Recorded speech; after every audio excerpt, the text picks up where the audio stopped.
for man and dog to calm down. "It looks like it worked out for the two of you. I knew it would. And thank you so much, Madam President, for sending me all those pictures over the internet." The President swallowed and nodded.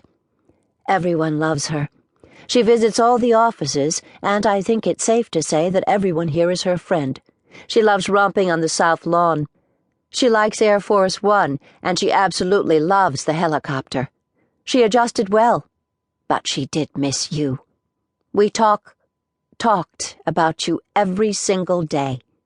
I promise you I wouldn't let her forget you, and it looks to me like you're front and center." Her eyes started to burn again.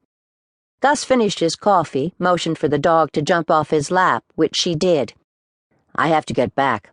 My nurses are waiting for me outside. I promised I wouldn't. They just let me out because Never mind. It's not important." "You're not taking Cleo with you?" the President blurted.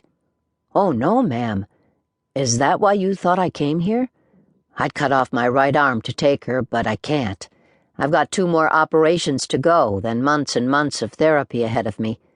Right now, I am so full of pain pills that I can hardly see straight.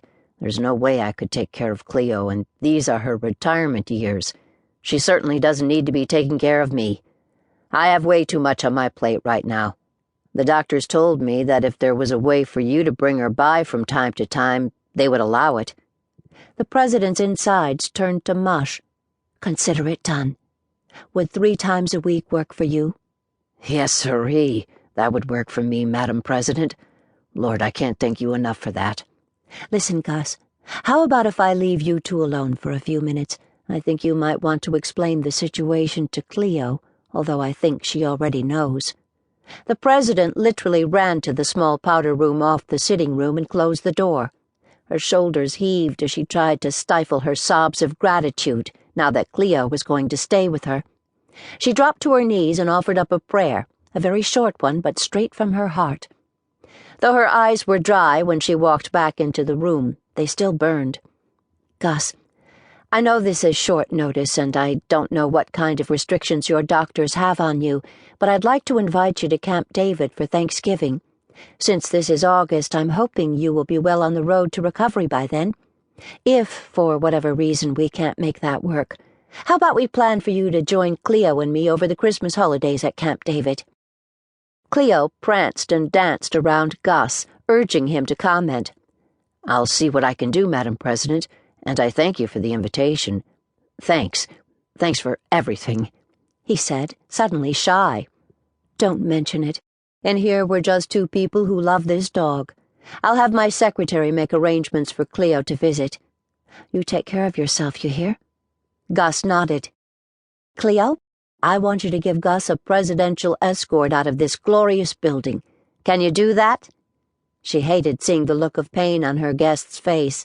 She wondered if his medication was beginning to wear off. Cleo looked first at the President, then at Gus before she dropped her head and her 2 front legs and bowed. Gus laughed. "I taught her that little trick in Iraq." And she remembered.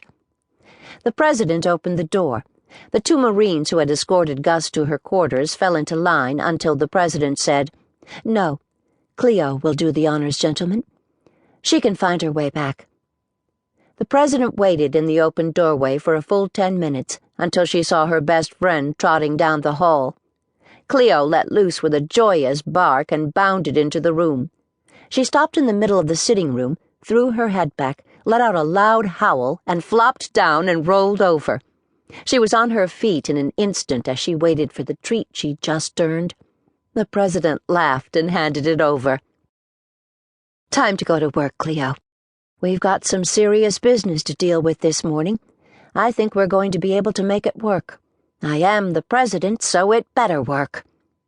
Cleo made a short, high-pitched barking sound that said she understood perfectly, and it was time to get their respective shows on the road.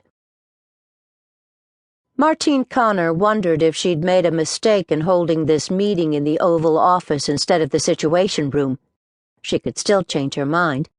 Actually, if it hadn't been November, she could have held the meeting outdoors, under one of the arbors. While it was brisk outside, the temperature, according to the weatherman, was in the high 50s. Definitely.